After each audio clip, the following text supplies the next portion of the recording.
Merry morning or magical midnight, my friends.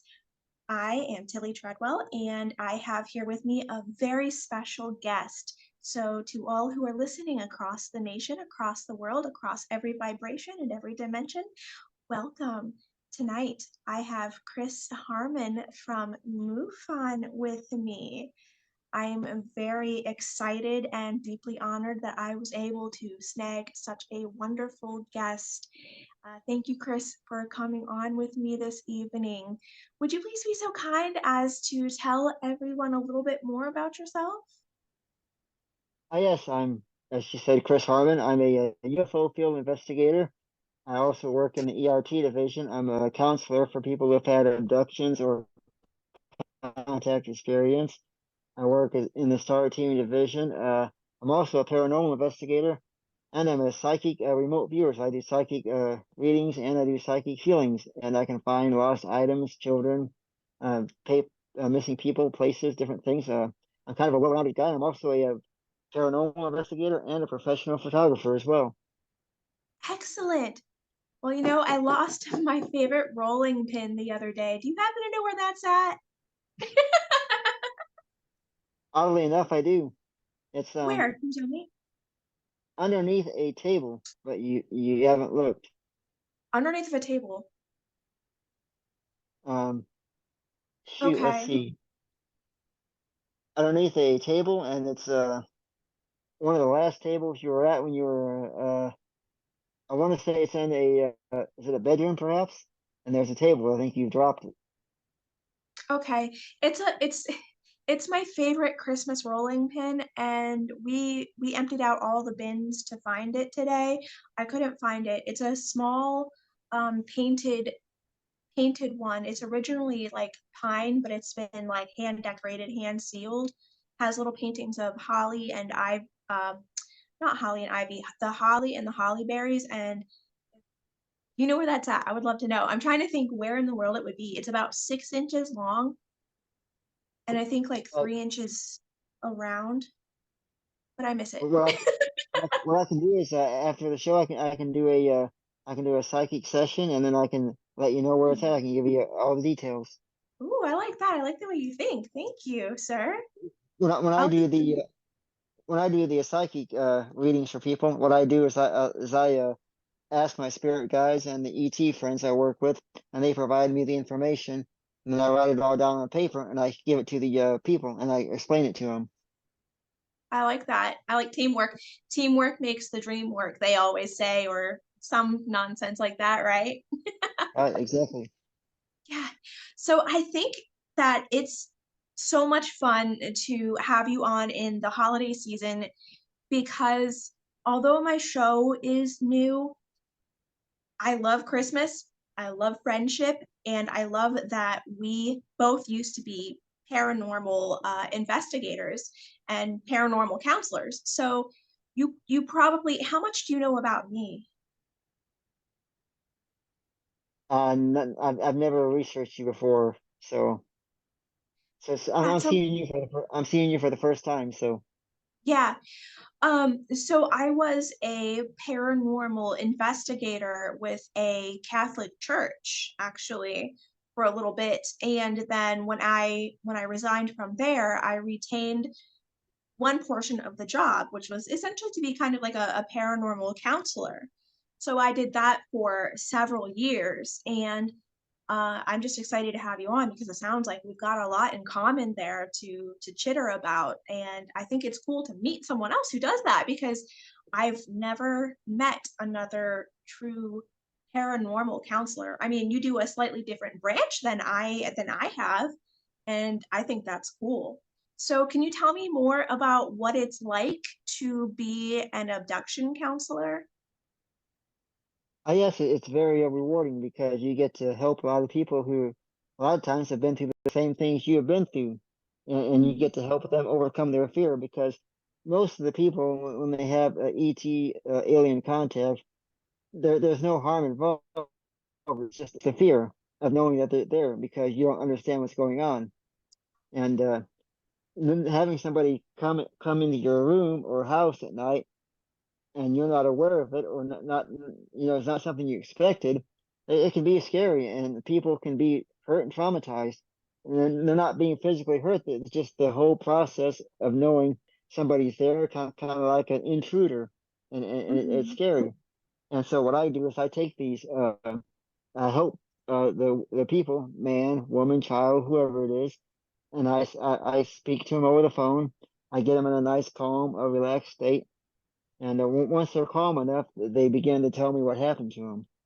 And then when they explain their experience, I then help them overcome that fear because I explain to them what I've been through and let them know there's nothing to be afraid of. The ETs come as friends. They're here to help, and they're here to give us knowledge and wisdom. And when I explain this to them, then they begin to become less scared.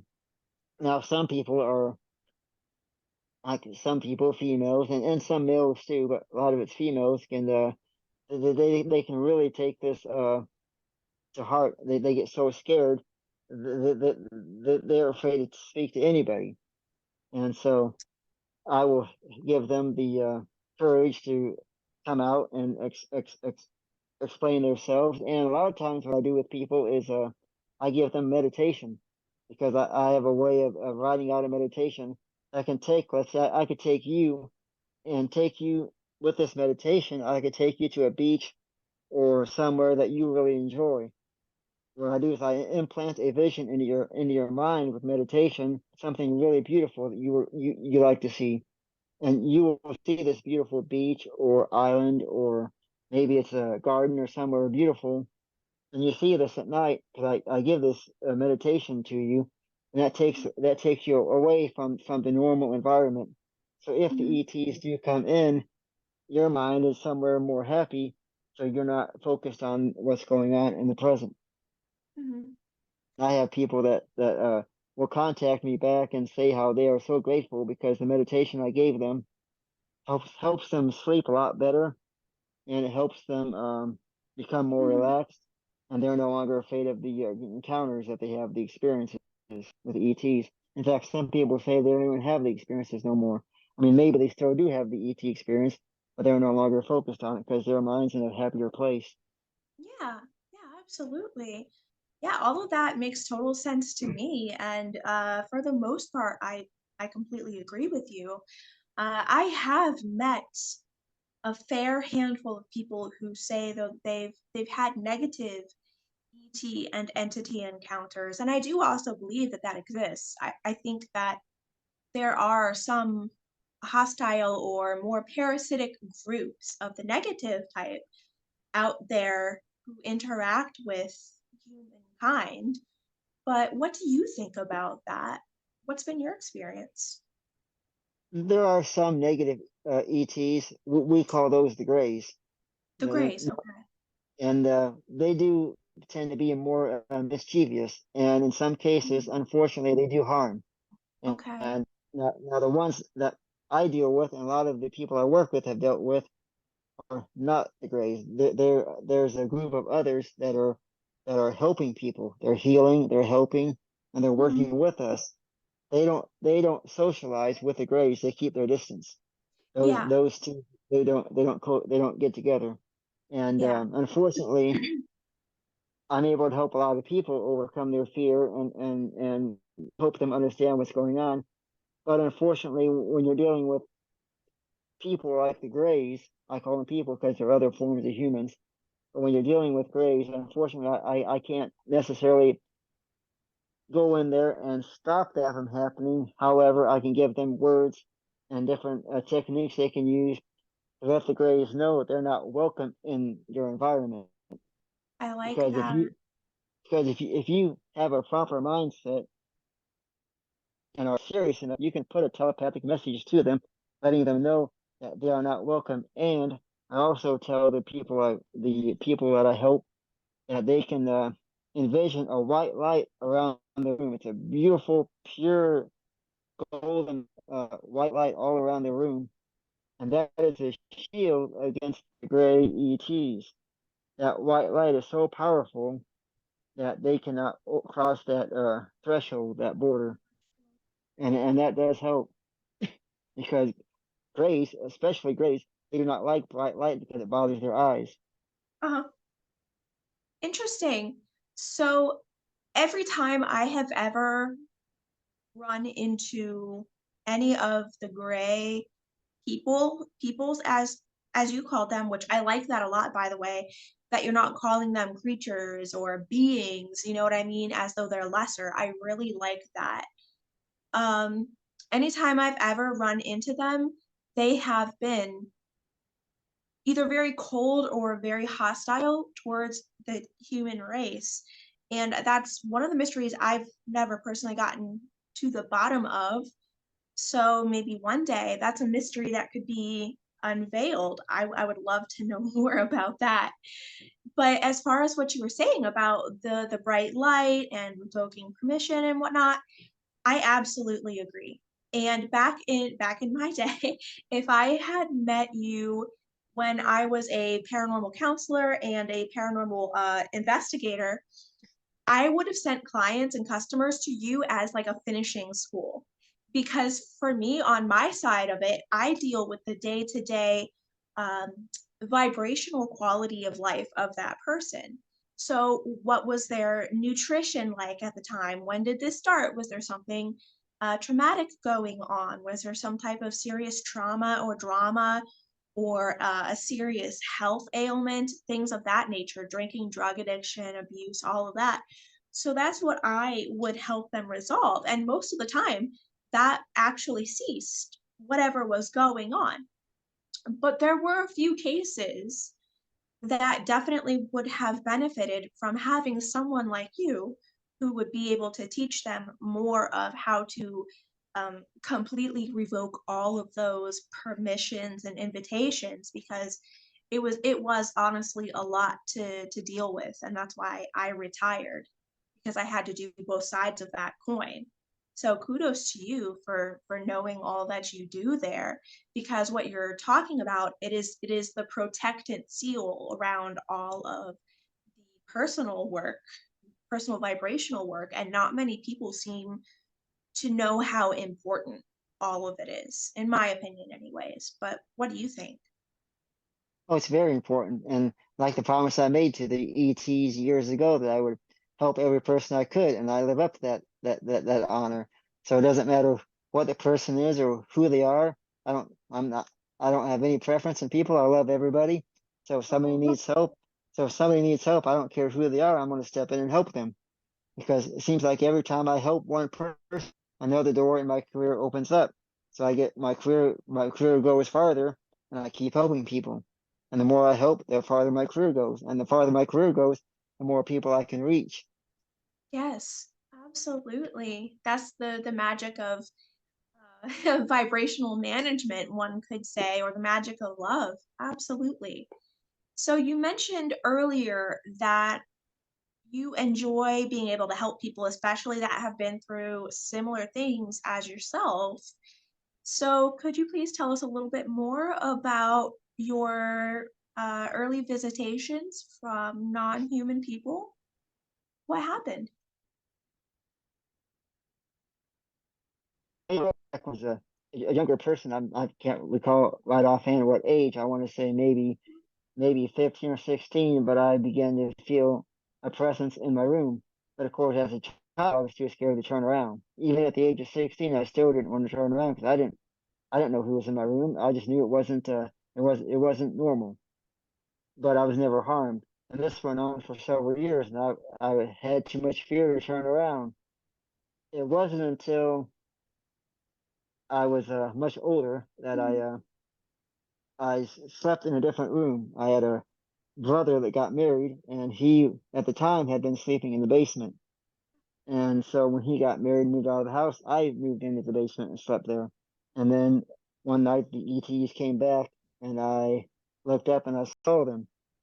And then that was my first time having face-to-face contact with an ET.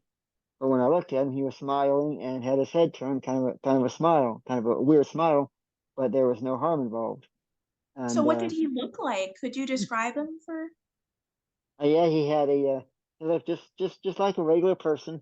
He had Okay. arms and legs, and his head was turned with a little smile. Other, he just looked like a regular person, just had a smile on his face. I think what he was trying to tell me is that it's okay. We're not here to harm you, and that never was any harm. There was fear on my part, but no harm. And that was my first encounter. Since then, I've actually saw one a few weeks ago. I had an encounter. I was in a pure, it was like a room that was empty, but the walls were completely crystal bright white.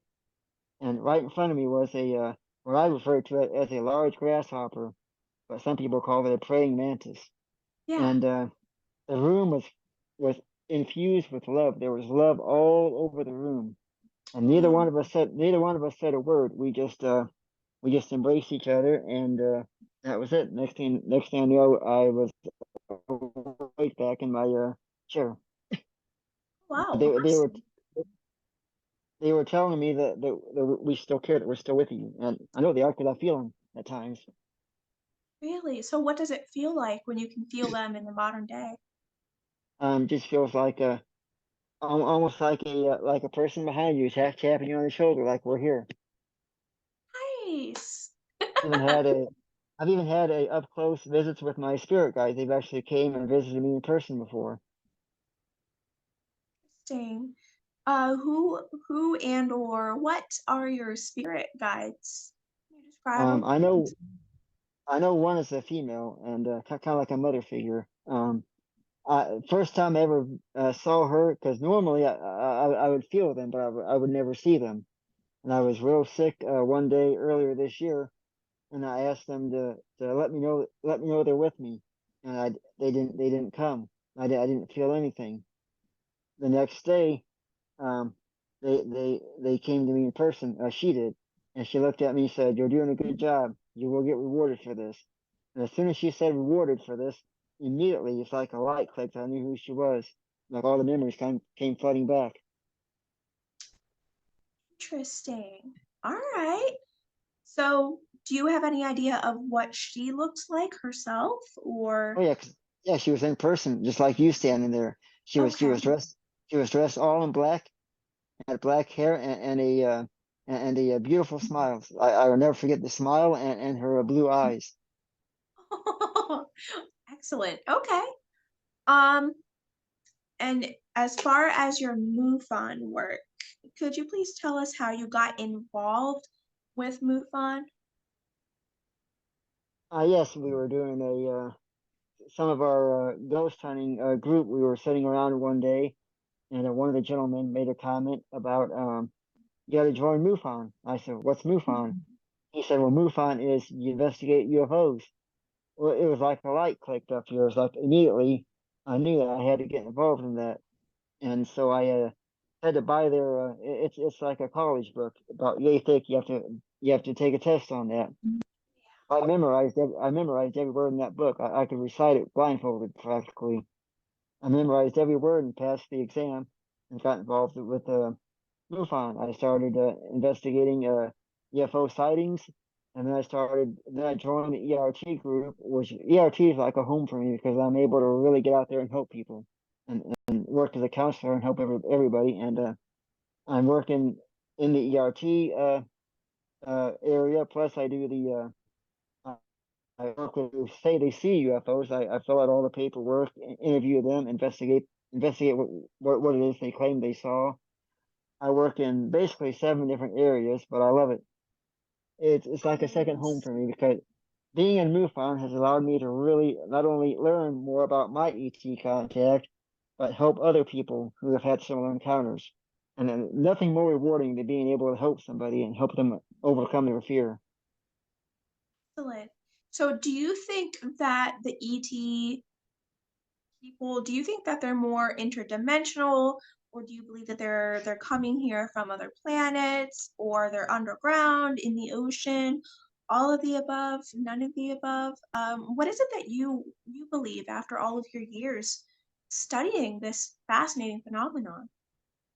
I do know the ETs live on Mars and some of the other planets. I know Mars is one of them, and they also have a base on the backside of the moon. They use the backside of the moon to as a storage facility for food and supplies. And then they go there, pick up their supplies, and then take it back to their planet. They've got different planets, but some of the planets that they have is just like Earth. It's like they got water and land and stuff on it as well. We have not seen that planet, but they do say it does exist. Okay, so they're telling you this kind of stuff directly, basically. Right. Okay, so what is it that you think about people like John Keel and Jack Valet who say the opposite, that most of this is um, like interdimensional? What do you think about that? Well, I know there's a lot of different aspects and ways that people believe in the ETs. I'm not saying they're wrong. I just know that what the ETs tell me, and so I believe what they tell me. But I also believe that because I know there's about, from what I've heard, there's 65 different races of ETs. So since there are 65 different races, everybody has the chance of being right with their knowledge, because not all races live and do the same as we do. Every race has a different look to it, a different way of living. Some races don't even live on a planet. They just stay on their ship and fly around. Some races live on like Mars or a different area. There are so many planets that we have not even visited yet that ETs live on. So all the stories you hear from like Jack Valet and different people, they all very well could be correct, because every ET race lives differently. Like every human lives differently. We don't all think and walk and do the same things. So Okay, good to know because every of my encounters, my paranormal encounters, has been more interdimensional or vibrational. And I've always heard people talking about the physical ships and the physical planets and whatnot. I've yet to experience any of that. So I was really curious to hear your take on it because I can't figure out for the life of me what's going on. And it's one of those great mysteries that I am yearning for the answers. So I appreciate that input for sure. What was your most impactful or your favorite memory from working in MUFON, if you don't mind my personal curiosity? no, one of my favorite memories was a lady that I helped out. Um, she had been having encounters for a long time, and she was so scared, nothing to be scared of, but she was so scared of what was going on because she was afraid to look. And it bothered her so bad she wouldn't even tell anybody in her family. She kept this all to herself. And so when I phone called her and started working with her, after a while she began to open up to me. And with meditation and constant um, telephone calls and sitting with her at night for sometimes for hours, just talking with her, I was able to take away that fear. And now she's, in fact, the fear was so bad that she literally on the telephone one night asked me if she was being punished. She thought that all this was a punishment for her, and that literally broke my heart when she asked me that, I because there's nothing worse than having somebody so scared they think they're being punished when clearly they're Yeah. not. And so I was able. It took a couple of months, but I was able to put her in such a better environment with meditation, courage, lots of love, and letting her know that I'm always there for you, night or day, whenever you need me. And now she is just so grateful for all the help I've been. Aw, And so that's wonderful. I think the most rewarding part, perhaps, of doing this type of work is when people who I have helped, or like for you, maybe that you have helped, write and they say, thank you. It really has changed my life for so much the better, or it has saved my life, and I'm still doing really well. Because I still sometimes get a few emails from my successful cases, and it still absolutely makes my day. There's no other feeling in the world like it. So even though I'm retired now and I'm doing this show and I'm an author and whatnot, I still cherish those those emails and those moments and knowing that maybe I was on the right track to help someone. And I think that that's maybe that is the meaning of life. I don't know. For me, maybe that is. I don't know. And that is the meaning of life. That is what the ETs want. They want everybody to coexist and help one another and stop all the pain and suffering and punishment that we're doing. Because unfortunately, I can't help everybody at the same at once, and they can't either. I mean, they try to help everybody they can, but they can't reach everybody, and there's so much hatred and Yeah. bad things going on in the world. And as soon as we can all get along and start to coexist, and then the day will come down and reveal themselves to us. But until we can all coexist and accept them, they won't come down. But yet there's still Yes. hope everybody they can. Yes. I agree. Um, I speak out a lot these days about and towards the human race because I noticed as well that there is a lot of there's a lot of hatred. There's a lot of sorrow and repeating trauma and abuse and neglect and whatnot. And that's why I quit being a paranormal investigator and a paranormal counselor. I couldn't take it anymore. The stress was literally killing me. So now when I do come out and I speak, I put a strong emphasis on encouraging positivity and creativity, love, and logic over emotion, because I've noticed that anger and sadness and jealousy all seem to be key parts, or and fear too, of base human nature. And I think that once enough people, human people, can get past that, I think that many races will be better off. And so that's my whole goal here, is to try to help bring that along a little bit, because I think that this world is just too short on creativity, love, fun, and joy. So I think that we got a lot in common. Virtual fist bump. Yeah. I 100% agree with you that I 100% agree that this world needs lot more participation and help than what we're giving it. There's so many people that they don't believe in the paranormal or the UFOs, and so there are some people that I don't even discuss what I do, and some people do know what I do. I've been in the grocery business for 25 years, and I still work grocery 2 days a week to help out. Okay. And in between all of that, I do all this other work. It is a lot of work, but and sometimes I'm working from like sun up to sundown. But yet I know that all the work I'm doing, I'm helping so many people that the fact that I get up early and start helping people it is so rewarding. It's a great feeling to reach out and make a difference. Love that. My life is a little different. Outside of hosting this show and writing with and for Tim Sports and the team over at Zontar, I'm a very spoiled housewife. And I do a lot of um, charity work, supporting my husband and then helping at some things that he does. But then I also am working on a bunch of different projects behind the scenes that I don't, I and my small team, we don't have the money yet to launch. But when we do, we're hoping that it's going to make a really big impact in this community and then in society overall.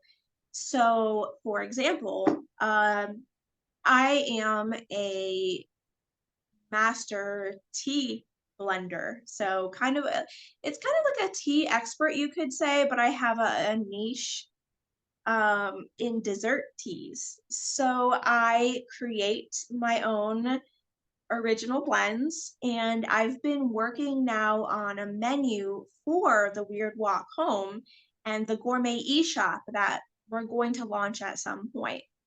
And people will be able to try unique flavors that they've never been able to have before because they don't exist. Then there are books, positive, paranormal, and psychological books that I'm hoping to write. I just, again, have to have the funding for it. and then an all original paranormal themed e-merch or e-shop for merchandise. And I have requests now to go to Georgia, New York, and New Jersey to do in-person shows with certain other shows, as well as to take in real life walks with them to put on my own channel to encourage more fun and creativity. So there's a lot in the works, and I'm hoping that it'll make a good impact. That it really will. And being in person, as you know, it's a lot different than us sitting face to face over a tablet or something. So I don't know. It seems like it could be a lot of fun, and I hope people will enjoy it too when we do eventually get it up and going. I'm sure they will. I'm sure they'll very much enjoy it. Hope, fingers crossed. So, And what is it that you find so very appealing about MUFON in general outside of your mission work? Because it's a big place, and sometimes there can be red tape and whatnot. How has your experience been working in a place like that, and what has kept you there despite all of the controversy perhaps surrounding it, any red tape going on? Is it really as bad as what some people have said? I know it is not. MUFON is a very wonderful organization to work for, and we get up to 700 UFO sightings a month just in the United States, just in the United States alone in some cases, and a good 80% of those cases that we get are easily identifiable, such as it's a balloon, drone, it's birds, planes, uh, weather balloons, kites, just things like that that people mistake as UFOs. But then there's always that 10%, maybe 15% that is an actual UFO, and those are the cases we really investigate and take more serious. Now, of course, you hear a lot of people saying that the UFOs are not real, that it's all government, or there's so many different stories you'll hear. But and I will admit that some of the UFOs that you see in the sky very well could be um, government vehicles, not actually UFOs.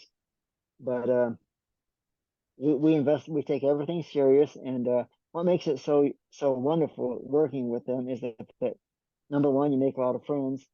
You get to help a lot of people who are scared and traumatized by this, and you also get a lot of knowledge.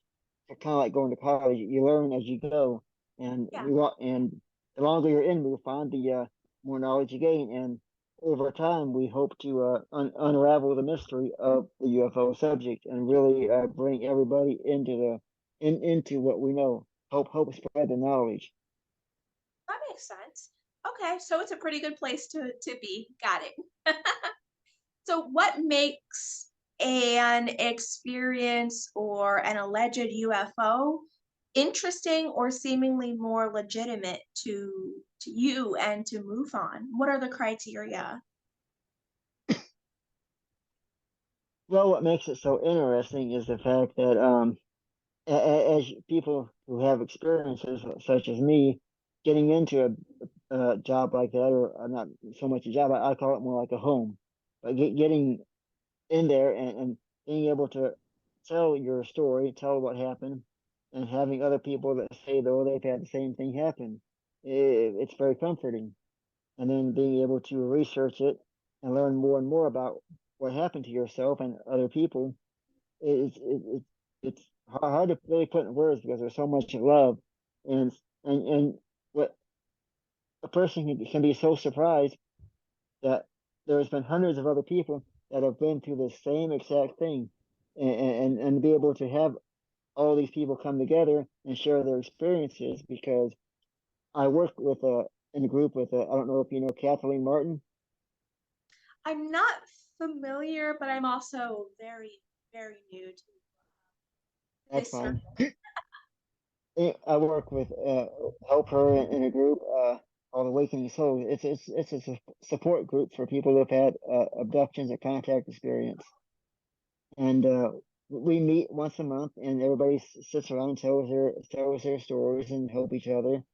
And that group has became like a family to me because you're able to go in there and you can say basically whatever you can say whatever you want, and you're not being ridiculed, you're not being put down, because everybody understands.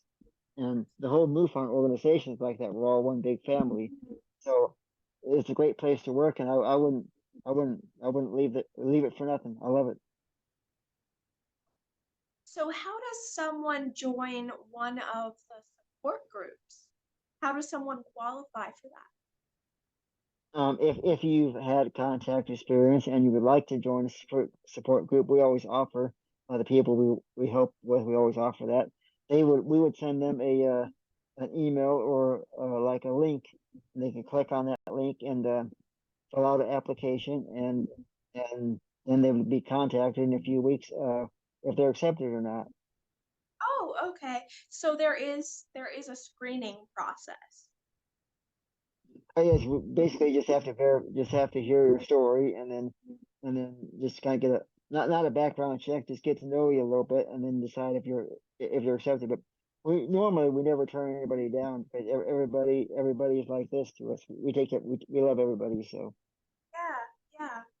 That's interesting. I was just curious if there had to be a screening process or if it was just open to the public.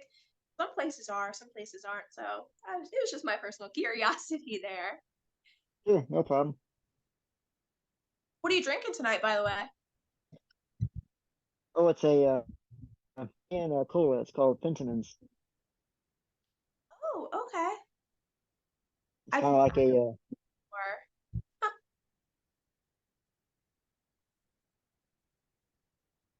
before. So soon I'm going to be having Mike Cleland on. Do you know of Mike? oh yes, I know Mike. Yeah, Awesome. I I I spoke with him before on numerous occasions. He's a great guy. Yeah, I'm going to have him on here very soon, and I am thrilled. But I was curious if you've ever had any encounters with owls yourselves. Or yourselves, yourselves. I've never had an encounter with owls. I'm some people because they say owls, and then there's also clowns. There's giant birds, and even large like kangaroos, grasshoppers. A lot of that is what we call screen imaging. The Yeah, ETs will come down and be in that look. They don't really look like that. That's just an image they're implanting into your mind, and they do that because they don't want you to be scared or fearful of what they really look like. Because some ETs may look a little bit too scary, and they don't want us to be in fear of them. Like some kids will see a clown, or they will see a large Easter bunny or a rabbit, or even Santa Claus in some cases. But it's the ET's way of taking the fear away. They don't want the kids to see what they look like and get scared. yeah. Although surprisingly, I've never had a screen image. All Oh, the you ETs, all the ETs I've seen have been just in their natural form, which is like you and me sitting here. well, how do you know that that wasn't a screen image too?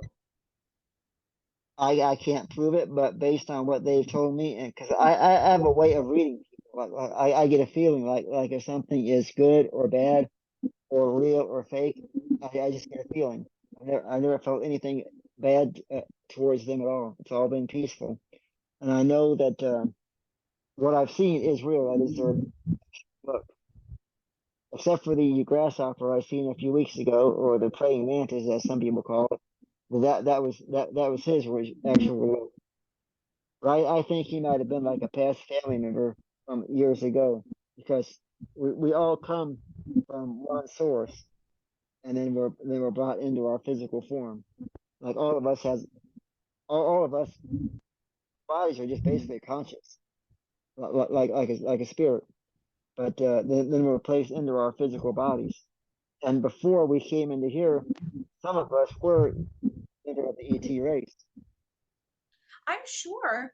I've also read tales about how sometimes human spirits, when human people pass on, they can become what human people would call the fairies.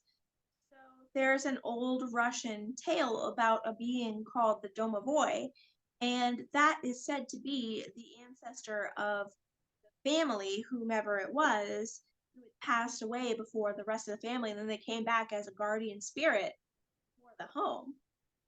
And I find it interesting, the notion that people and the fairies and the ETs and whatnot aren't quite so different after all in some ways. And I hope that's true, because maybe that could encourage human people to loosen up a little bit, you know? Yeah, because they have told me, they have actually told me on numerous occasions, we are all one cohesive unit. Not like one nation under God, we're all the same. We may not all look the same, but we're all the same. We all come from the same source. Like what we refer to as God, the ETs call that higher being or a higher self. Interesting. I think I might agree with that.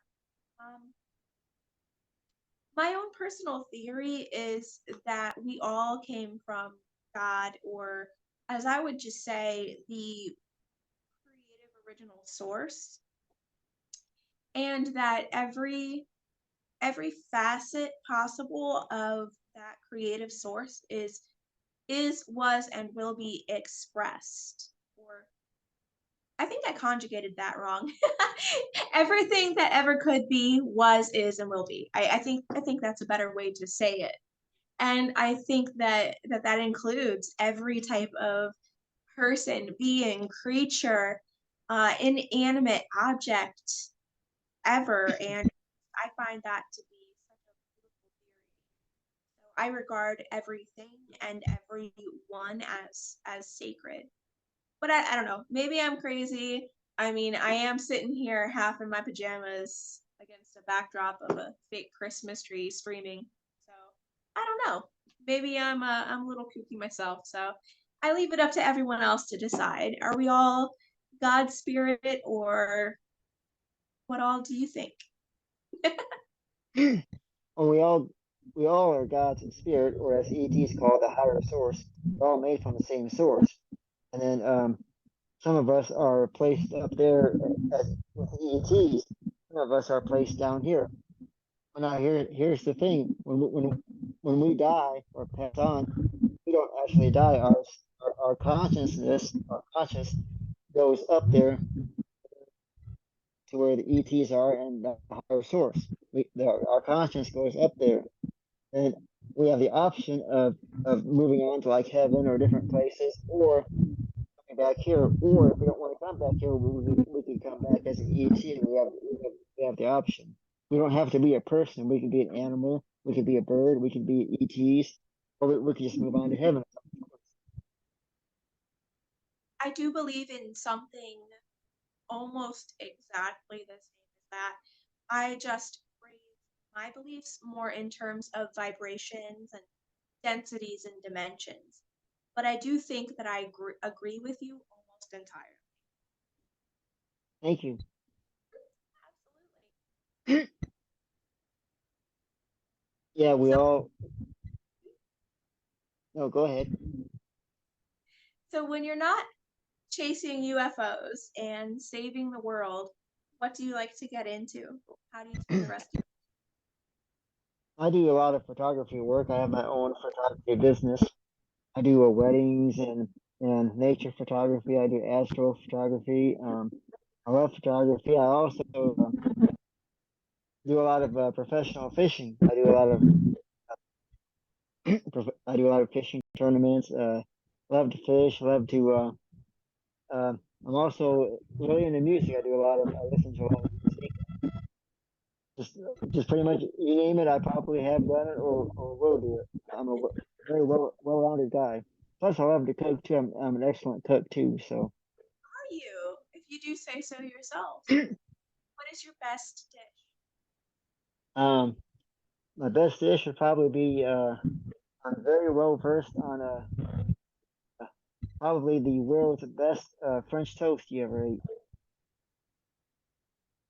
I love French toast. Is it stuffed or is it classic French toast?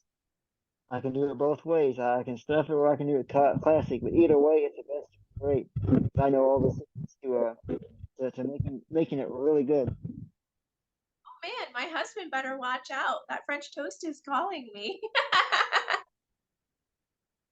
Wonderful. So, um, as far as your photography business, how did you get started with photography? Oh, I've always been fascinated with cameras and computers and electronics. But as a kid, my dream was as a kid to be a professional photographer or get into music. I was going to be a rock and roll star. But I kept going back to photography. So I love cameras. And once I got older, I started my own photography. I went Okay. to photography school. After I got done with school, I started my own business, and now I do weddings, sporting events. If anybody needs a photographer for any seasons, I will. I They hire me, and I help them. But I don't have a set price. I let the people pay me whatever they can afford to pay me. I feel like that because to me, money is not an issue. I don't care about money. My only goal is to make other people. They can only afford to pay me $20. I will be there for $20. Happy. Okay. What is the name of your photography business? Um, the name of it is Otherworld Photography, Christopher Harmon. I can be found on Facebook or basically anywhere. Okay. Remember to look that up, my friends, and support a local business. Do you get to travel the nation or is it more of a local? Yes, I will travel if I'm needed to. A lot of the stuff I do is local, but I do hope to get out. More people might hear about me for farther away. Awesome. Well, my friend, do you have any other questions? Do you have anything that you'd like to share specifically? We are coming down to the wire. Yes, I will say I do have a book coming out. It's a book that I wrote myself based on my life journey from from the time I was a kid to the present. It's called Fear and Knowledge, Barnes and Noble, and basically anywhere books are sold. It should be available uh, early next year sometime. It's called Fear and Knowledge. I've also got some movies coming out in theaters. Some more documentaries coming out. We got four four brand new paranormal episodes coming out that should be available soon. And I'll be doing more podcasts and Zoom interviews like this. I got another one tomorrow and two more this coming week, so I stay pretty busy. Excellent. Yeah. So could you tell me more about the movies and that sort of thing? I hadn't seen those advertised online when I was doing my research. I know those, of course, that we keep a lot of stuff private until it's ready to be released, so that way nothing gets spoiled. But I do got I'll be doing a roundtable discussion on December the 18th on Bigfoot encounters. That should be pretty interesting. We've got some more paranormal stuff coming up. Um, there's a lot more. There's some documentaries coming up. I don't want to spoil anything. I will say to keep a lookout. Go to you can follow me on Facebook, Chris Harmon Crappie King. Crappie King, fish, crappie. Chris Harmon Crappie King. Go there, and when new stuff is ready to come out, you'll see it posted. I keep everybody informed. I even give away sneak previews of some of the upcoming stuff. Cool. Will you give me one? I would love to see. Yes, I'll send you a sneak preview to your email, and if anybody needs any psychic work done, you can message me at mufon.chris@yahoo.com or reach out to me on Facebook, and I will be glad to help you out with anything you need help with. And I've really enjoyed this. It's been a great conversation. Well, thank you. We still have a few minutes left. Is there anything else that you'd like to talk about or share? Sure, I'll tell you about one of my famous ghost hunting investigations that we did. I love a So good story. we went to a location and we were helping the family out. They were going through a lot of paranormal activity during the night while we were there. There was a Bible that went from the television stand and flew and hit the wall, and we caught it on camera. And we knew that we were in for a lot of danger that night. It was pretty intense. There was a lot of danger. We had to really be careful. During the night while we were there, we were able to excuse me, we were able to get rid of what was in the house. It was a gentleman who liked to punish kids. He would take children and he would do harm to them. So the people in the house also feeling a harm from this evil person. He was like a father figure, but he was very mean, and so we had to get rid of him. And of course, help the children move on, help them pass. But being able to capture the Bible playing from the television to the wall, I mean, it just flew like somebody threw it. It was pretty neat to have on camera. So we were, of course, at the same time, we were scared for our lives because who knows what that person could do to us. We keep our God up, to keep our faith up. We're able to keep that away from us. That way, you don't get possessed encounters. I'm a victim of having possessed. I know what that's like. It's fun. Um, one of our upcoming shows, I'll give out a little preview here. One of our upcoming episodes, um, I have a stuffed animal in my hand, a dog, and you will hear a voice on the camera. You will hear a voice say, "Here, boy, here, boy." He's talking to the stuffed animal. So that we captured that on camera. You will see that in one of our upcoming shows. That is a lot of fun. That episode. I like that. That would be a really unique piece of evidence. Oh, it is. We've actually captured a lot of evidence. Every member of our group has a special technique that they use for ghost hunting. Like of course, I do a lot of um, camera work and so do some EVPs and different things. We have our producer, one of our producers, Bill Rigney, who does a lot of camera work, and he's also good with EVPs, and he does a lot of blind spirit box sessions, if you know what a blind spirit box is. Yeah. Isn't that And this method? right, Yeah.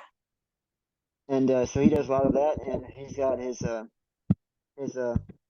girlfriend that goes with us. She's a member of our group, and she's very good at talking to children. She can sit down and talk to children and get a lot of interactions. So everybody has a special talent, including my friend Brett Chilton. His name is Brett, and he's very good. So we all have talents, but it's what it is. It's all the togetherness makes our group so strong and so great. Yeah. Yeah. I could see why. I could see why. Great, as the old saying, single we're strong, but together we're stronger. Yeah. So when you get the group together, that strengthens the power, the shield against negativity. And then there's also what I believe, and I've heard this many times, is that if if you have a group of people that come in so positive and so strong that negative cannot live in a positive environment. So I believe in that. That always carry my faith with me, and always carry, of course, our Father in heaven, and of course my positivity. And I've never had a person that I could not help. I will say that every person I help, I always promise them I will give them all the help I can, and I always come through. I think it's interesting to work with people who are different than myself. You were talking about you bring with you your faith everywhere, whereas for myself, I'm not an atheist at all. I don't I don't worship at all. I refuse to do that. And so for me, when I would come in, I was purely working with people on the details of their life and taking responsibility for whatever was going on then and there. Whereas it seems like you might have a slightly different approach. And I like that we're able to still talk and communicate without butting heads. I think that we could use more of that, and I appreciate our differences. I like that. I'm glad. Thank you. Thank you very much. My pleasure. Is there anything else that I can do for you? No, you've been more than kind and wonderful. This has been one of the best interviews I've done. Really? Aw, that's Uh, awesome. Well, well, being interviewed by you, it's calm, it's relaxing, and of course you got the Christmas tree in the background that makes it peaceful. And we have so much in common that it just comes off really smooth. Okay, good, good. I hope so. I'm trying my best, but um, sometimes I get a little nervous and I wonder if that shows through.